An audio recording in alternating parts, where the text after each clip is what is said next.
Hello students, SBN online classes में आपका स्वागत है। मैं सुरेंद्र सिंह जाट। अपन 11th क्लास की जो केमिस्ट्री है उसको डिस्कस कर रहे हैं। इसके अंदर अपन बॉन्डिंग के हिसाब से आयनिक बॉन्ड पढ़ चुके हैं, केमिकल ये जो कोवेलेंट बॉन्ड है वो पढ़ चुके हैं, कोऑर्डिनेट बॉन्ड भी पढ़ चुके हैं, और जो वान डेर वाल बॉन्ड है इसको अपन आज डिस्कस करेंगे। वान डेर वाल जो बॉन्ड है वो वीकेस्ट बॉन्ड है। जितने भी ये 4 बॉन्ड हैं उनमें से सबसे कमज़ोर बॉन्ड जो है वो है वान डेर वाल बॉन्ड। सबसे कमज़ोर या वीकेस्ट बॉन्ड होगा वान डेर वाल बॉन्ड। इसका कारण क्या है? क्योंकि जो आयनिक बॉन्ड बनता है वो बनता है वैद्युत आकर्षण बल से, इलेक्ट्रोस्टैटिक फोर्स की वजह से। तो वो जो फोर्स है वो अधिक प्रभावी है, तो ये ज़्यादा मजबूत होता है। फिर जो कोवेलेंट बॉन्ड है वो इलेक्ट्रॉनों की शेयरिंग से बनता है, तो वो बॉन्ड बनते हैं तो वो भी अधिक मजबूत होता है। कोऑर्डिनेट बॉन्ड है वो भी इलेक्ट्रॉनों की शेयरिंग से बनता है। पर जो वान डेर वाल बॉन्ड है, ये वान डेर वाल बॉन्ड न तो इलेक्ट्रॉनों की इसमें शेयरिंग होती है न ट्रांसफर ऑफ इलेक्ट्रॉन होते हैं, दोनों ही चीज़ें नहीं होती। इसके अंदर होता क्या है, कोई भी जो मॉलिक्यूल है, मान लो I2 है, ये किसी दूसरे I2 मॉलिक्यूल के साथ, या फिर जो CO2 है वो किसी दूसरे CO2 मॉलिक्यूल के साथ में अट्रैक्ट में रहता है, ठीक है। और इस अट्रैक्शन के कारण से इसी जो फोर्स है उसको खो जाता है इसने, वान डेर वाल ने, इसलिए इसका नाम वान डेर वाल फोर्स कर दिया या वान डेर वाल बॉन्ड कर दिया। तो इसमें न तो इलेक्ट्रॉनों की शेयरिंग होती है और ना ही इलेक्ट्रॉनों की क्या होती है, ये ट्रांसफ़र ऑफ इलेक्ट्रॉन्स होते हैं, दोनों ही चीज़ें नहीं होती। इस वजह से ये वीकेस्ट बॉन्ड होता है। तो जो तीनों जो बॉन्ड है उनमें से चारों जो बॉन्ड है, एक तरह से जो तीसरा बॉन्ड है जो कोवेलेंट बॉन्ड और कोऑर्डिनेट बॉन्ड, ये दोनों ही इलेक्ट्रॉनों की शेयरिंग की वजह से होती हैं। इसलिए ये जो दोनों बॉन्ड है वो दोनों बॉन्ड ही क्या होंगे, इलेक्ट्रॉनों की शेयरिंग बॉन्ड से होंगे, शेयरिंग की वजह से होंगे, और ये ट्रांसफ़र की वजह से होगा। और वान डेर वाल जो बॉन्ड है इसमें ये दोनों ही चीज़ें नहीं होती है कुल मिलाकर के। मतलब इन तीनों बॉन्डों की अगर इसको अपन शेयरिंग मान ले तो 3 बॉन्ड कह सकते हैं, या फिर अगर मान लो अलग अलग माने तो फिर ये 4 बॉन्ड हो जाएंगे। पर इन चारों बॉन्डों से वीकेस्ट बॉन्ड होगा, इनमें जो सबसे प्रभावी बॉन्ड है वो होगा आयनिक बॉन्ड, ठीक है। उससे कम कोवेलेंट बॉन्ड। और जो कोवेलेंट बॉन्ड है, ये जो कोऑर्डिनेट बॉन्ड है ये भी एक तरह का कोवेलेंट बॉन्ड ही है। और तीसरे नंबर पे होगा वान डेर वाल फोर्स या वान डेर वाल बॉन्ड, ठीक है। तो ये सबसे कमज़ोर होगा।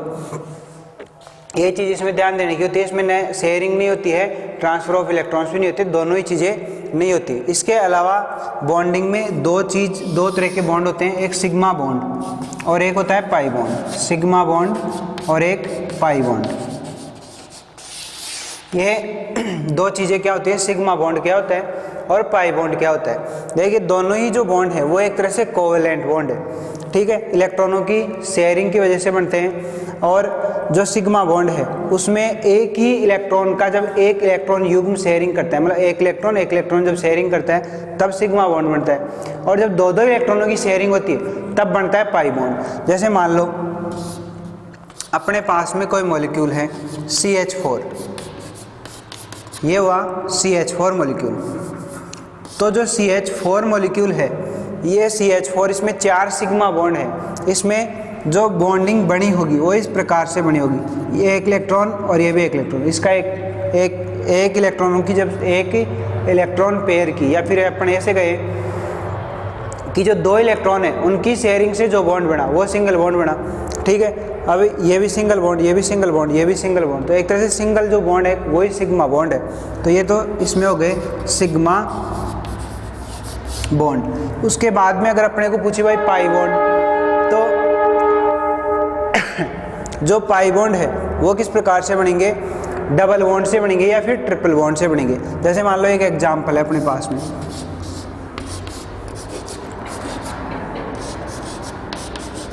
ये तो इसमें क्या हो गया, एक तो सिग्मा और एक पाई बॉन्ड, ठीक है। ये भी इलेक्ट्रॉनों की शेयरिंग से ही बनता है, इलेक्ट्रॉनों के आपस में मतलब स्थानांतरण से नहीं बनता, केवल साझेदारी से ही बनता है। तो इसमें सिग्मा बॉन्ड हुआ और एक पाई बॉन्ड हुआ। सिग्मा जो बॉन्ड है वो एक एक कार्बन के ऐसे शेयरिंग से बनेगी। फिर उसके बाद में अगर वापस और शेयरिंग होती है, मतलब एक तरह से 2 लोन पेयर जो हैं उनकी जो शेयरिंग से जो बॉन्ड बनेगा वो पाई बॉन्ड बनेगा, ठीक है। तो ये सिग्मा और ये फिर पाई बॉन्ड। तो ये सिग्मा बॉन्ड हो गया और फिर ये पाई बॉन्ड हो गया। तो जो सिग्मा बॉन्ड है वो एक इलेक्ट्रॉन पेयर या एक लोन पेयर की साझेदारी से या फिर शेयरिंग से बनेगा। जो पाई बॉन्ड है वो किससे बनेगा? दो लोन पेयर की शेयरिंग से बनेगा। दो लोन पेयर की शेयरिंग से बनेगा। तो ये सिग्मा हुआ और ये पाई बॉन्ड हुआ, चाहे डबल बॉन्ड हो और चाहे ट्रिपल बॉन्ड हो। सिग्मा बॉन्ड हमेशा उसमें एक ही होता है। जैसे मान लो इसमें ये भी सिग्मा है, ये भी सिग्मा है, ये भी सिग्मा है और ये भी सिग्मा है। अब अगर अपने को ट्रिपल बॉन्ड का कोई एग्जाम्पल देखना हो, मान लो अपने पास में ये चीज़ है, ये चीज़ है। अब इसके अंदर किसकी शेयरिंग होगी? एक तो सिग्मा ये हुआ और एक सिग्मा ये हुआ। फिर चाहे डबल बॉन्ड हो और चाहे ट्रिपल बॉन्ड हो, उसमें एक ही सिग्मा बॉन्ड होता है। तो एक सिग्मा बॉन्ड इसके अंदर हुआ, ठीक है। अब दो क्या हो जाएंगे इसमें? पाई बॉन्ड, दो पाई बॉन्ड। तो एक सिग्मा यहाँ पे, एक सिग्मा यहाँ पे और बाकी के दो क्या बच गए इसमें? पाई बॉन्ड बच गए। इस प्रकार से अपन इसकी काउंटिंग कर सकते हैं। अब मैं आपको कुछ एग्जाम्पल और उसमें सिग्मा और पाई बॉन्ड किस प्रकार से बनते हैं ये चीज़ बताता हूँ। कितने मतलब सिग्मा बॉन्ड होंगे और कितने पाई बॉन्ड होंगे, अपन कुछ एग्जाम्पल देखेंगे और उससे अपने को पता चलेगा इसमें सिग्मा बॉन्ड कितने और पाई बॉन्ड कितने हैं। जैसे मान लो अपने पास में H2SO4, H2O, HNO3,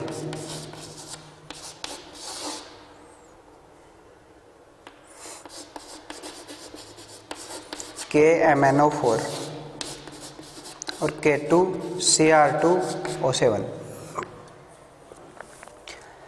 ये अपने पास में कुछ एग्जाम्पल है 5। इनमें अपन सिग्मा बॉन्ड और पाई बॉन्ड देखेंगे, इनके स्ट्रक्चर देखेंगे कैसे बनती है। तो जब भी ऑक्सीजन और हाइड्रोजन दोनों हो तो जो केंद्रीय परमाणु है उस केंद्रीय परमाणु से ऑक्सीजन और हाइड्रोजन अगर दोनों परमाणु हैं तो जितने हाइड्रोजन है उतने OH ग्रुप जोड़ते हैं पहले सिंगल बॉन्ड के साथ में। बाकी की जितने ऑक्सीजन बच गए उसको कैसे जोड़ देंगे? डबल बॉन्ड से जोड़ देंगे। तो ये OH और ये OH, ये जो केंद्रीय परमाणु था, कैसे पता चले भाई केंद्रीय परमाणु है? H2SO4। तो केंद्रीय परमाणु की दो पहचान होती है। जो केंद्रीय परमाणु होगा उसकी जो संख्या होगी, नंबर होगा, वो सबसे कम होगा। जैसे में 2H2 है, मतलब हाइड्रोजन 2 है, ऑक्सीजन के 4, सल्फर 1, तो जिसका नंबर सबसे कम होगा वो केंद्रीय परमाणु होता है। दूसरी बात, उसका जो आकार है वो बड़ा होना चाहिए और विद्युत ऋणता कम होना चाहिए, ठीक है। वो सारे केंद्रीय परमाणु होते हैं। जैसे इसके अंदर केंद्रीय परमाणु कौन होगा? ऑक्सीजन होगा, क्योंकि सबसे कम मार्क्स, कम नंबर है इसके। इसमें नाइट्रोजन होगा, मैग्नीज होगा, इसमें क्रोमियम होगा। तो ये धीरे धीरे क्या प्रैक्टिस से पता चलता है कौन सा केंद्रीय परमाणु है। अब जितने हाइड्रोजन है उतने पहले OH बॉन्ड जोड़ दो सिंगल बॉन्ड से। तो 2 मैंने OH बॉन्ड जोड़ दिए सिंगल बॉन्ड से। उसके बाद में जितने ऑक्सीजन बच गए उनको डबल बॉन्ड से जोड़ दो।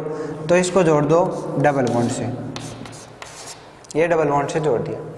इसमें अब अपन सिग्मा गिनेंगे तो सिग्मा कितने होंगे? 1, 2, 3 और 4, चाहे डबल बॉन्ड हो और चाहे सिंगल बॉन्ड हो। सिग्मा बॉन्ड कितने होते हैं? 1, 2, 3, 4। और पाई बॉन्ड कितने होंगे? 2 पाई बॉन्ड होंगे, 1 और 1 2। तो 2 होंगे इसमें पाई बॉन्ड। डबल बॉन्ड में भी मतलब एक ही सिग्मा होता है और बाकी का फिर एक जो बॉन्ड बचता है वो पाई बॉन्ड होता है। तो इसमें ये 2 पाई हो गए और 2 तो सिग्मा इधर से हो गए और 2 सिग्मा इधर से, चाहे डबल हो चाहे सिंगल हो चाहे ट्रिपल हो, सब में एक सिग्मा बॉन्ड होता है। डबल बॉन्ड में एक सिग्मा होगा और 1 पाई होगा और ट्रिपल बॉन्ड में 1 सिग्मा होगा और 2 पाई बॉन्ड होंगे। इस प्रकार से जो H2O है उसमें देखिए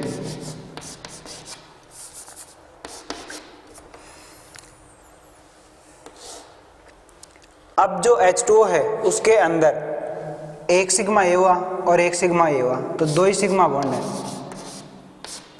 पाई बॉन्ड है ही नहीं। HNO3 है उसमें एक तो OH बॉन्ड बना दिया, एक इसमें होता है डबल बॉन्ड और एक होता है कोऑर्डिनेट बॉन्ड। इसमें सिग्मा गिने तो सिग्मा कितने होंगे? 1, 2 और 3, तो 3 तो इसमें क्या होंगे? सिग्मा। और पाई कितना होगा? 1। जो कोऑर्डिनेट बॉन्ड है उसको भी सिग्मा बॉन्ड ही गिनते हैं।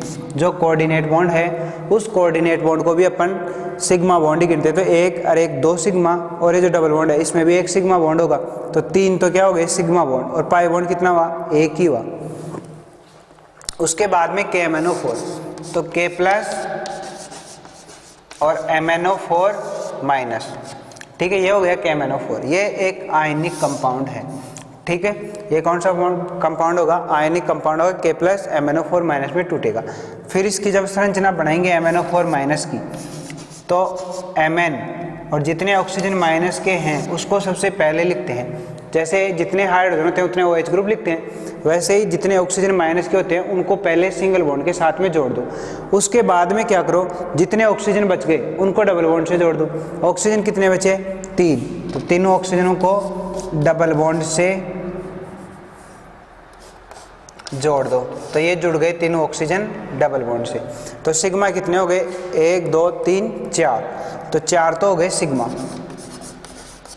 और फिर पाई बॉन्ड कितने हो गए, 1 2 और 3, तो 3 हो गए इसमें पाई बॉन्ड, ठीक है। सिंपल सी चीज़ है, जितने डबल बॉन्ड है उतने ही सिग्मा होंगे, और सिग्मा अकेले में तो होगा ही होगा, तो ये 1 2 3 और 4 तो सिग्मा हो गए, और पाई बॉन्ड जितने डबल बॉन्ड है उतने, 1 2 और 3 पाई बॉन्ड हो गए। उसके बाद में K2Cr2O7, तो 2K प्लस और Cr2O7 माइनस 2,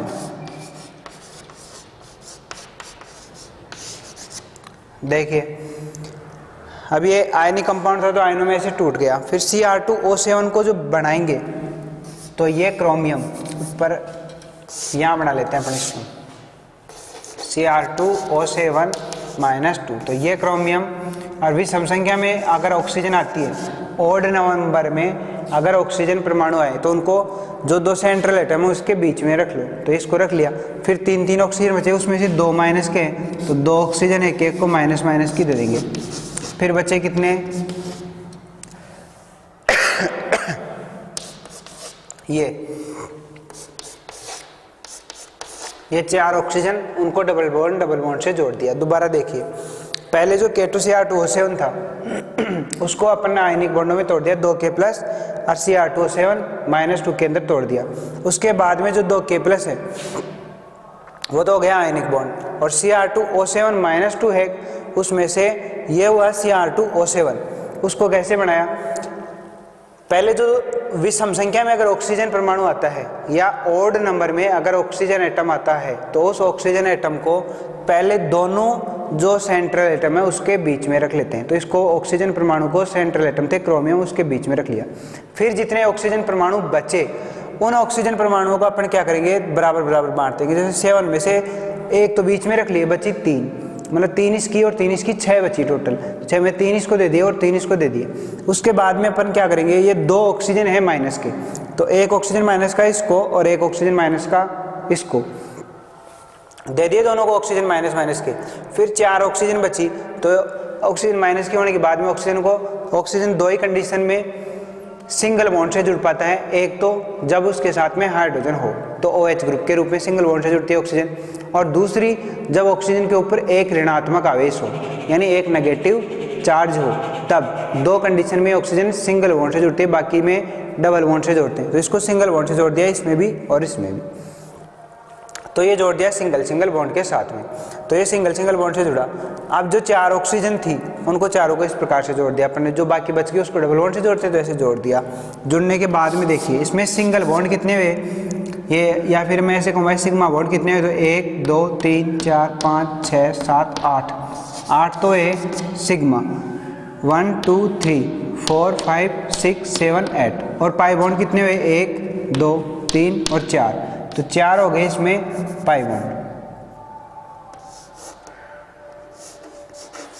4 हो गए इसके अंदर कौन से, पाई बॉन्ड। तो 8 सिग्मा और 4 पाई, इस प्रकार से इसका हो जाएगा।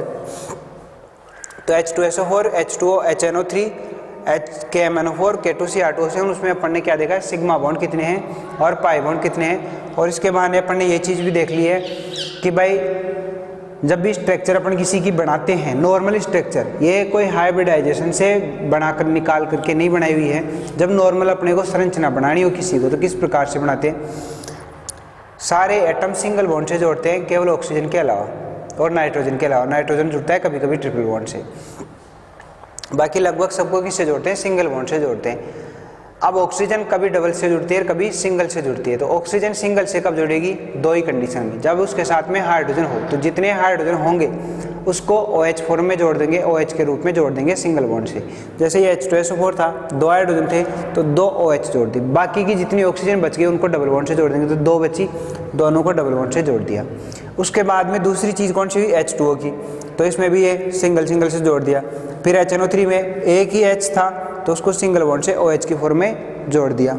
उसके बाद में KMnO4 में देखिए दूसरी कंडीशन कौन सी है? OH के अलावा अगर ऑक्सीजन किस में हो? ऋणात्मक चार्ज के साथ हो, नेगेटिव चार्ज के साथ में अगर ऑक्सीजन एटम हो तो उसको किस प्रकार से जोड़ोगे? तो न उसको जोड़ने के लिए अपन क्या करेंगे? ये तो हुआ मैग्नीज, ठीक है। और मैग्नीज के साथ में जितने ऑक्सीजन नेगेटिव चार्ज वाले उसको तो जोड़ दो पहले ही सिंगल बॉन्ड के साथ में, उसको सिंगल बॉन्ड से जोड़ दिया। तो एक KMnO4 में एक ऑक्सीजन नेगेटिव है तो इसको तो जोड़ दिया सबसे पहले एक नेगेटिव, और बाकी की जो ऑक्सीजन बची उसको जोड़ना था अपने को डबल बॉन्ड से, तो बाकी को अपन ने किससे जोड़ दिया? डबल बॉन्ड से जोड़ दिया। तो ये इसके अंदर फिर सिग्मा, तो 4 सिग्मा और ये 1 2 3 इसके पाई बॉन्ड हो गए। इसके अंदर देखिए K2Cr2 अगर ऑक्सीजन का जो एटम है वो किस में आ जाए? ओड नंबर में आ जाए। तो ओड नंबर में जब भी ऑक्सीजन का एटम आएगा तब अपन क्या करेंगे? उस ओड नंबर वाले ऑक्सीजन को सबसे पहले जो सेंट्रल एटम अगर एक से ज़्यादा है तो उन दोनों के बीच में रख देंगे। इसको इन दोनों के बीच में रख दिया, इन दोनों के बीच में रख दिया एक ऑक्सीजन को, बचे कितने? 6 ऑक्सीजन। 6 में से 2 ऑक्सीजन क्या थी? नेगेटिव। तो दोनों को क्या कर दिया अपन ने? एक एक ऋणात्मक आवेश वाला जोड़ दिया, नेगेटिव वाला जोड़ दिया। फिर उसके बाद में क्या बचा अपने पास में? 4 ऑक्सीजन। तो चारों ऑक्सीजन को अपन ने क्या कर दिया? डबल बॉन्ड के साथ में जोड़ लिया। फिर 8 सिग्मा कितने होंगे इसमें? जितने इसमें बॉन्ड बने हुए सारे सिग्मा है, चाहे डबल बॉन्ड हो चाहे सिंगल बॉन्ड हो। और उसके बाद में सिंगल बॉन्ड कितने, मतलब जो पाई बॉन्ड है वो कितने हैं? तो पाई बॉन्ड इसमें 4 हैं। जितने डबल बॉन्ड होंगे उसमें एक होता है पाई बॉन्ड में एक डबल बॉन्ड होता है, और ट्रिपल बॉन्ड के अंदर डबल बॉन्ड के अंदर एक पाई बॉन्ड होता है और ट्रिपल बॉन्ड के अंदर 2 पाई बॉन्ड होते हैं। तो ये इस प्रकार से अपन इसमें बॉन्डिंग वाली सारी चीज़ें देख ली। अब अपन नेक्स्ट चैप्टर वाइज स्टार्ट करेंगे 11th की केमिस्ट्री। ये थोड़ा सा बेसिक था जो आपको थोड़ा थोड़ा आना चाहिए, ठीक है। Thank you, best of luck.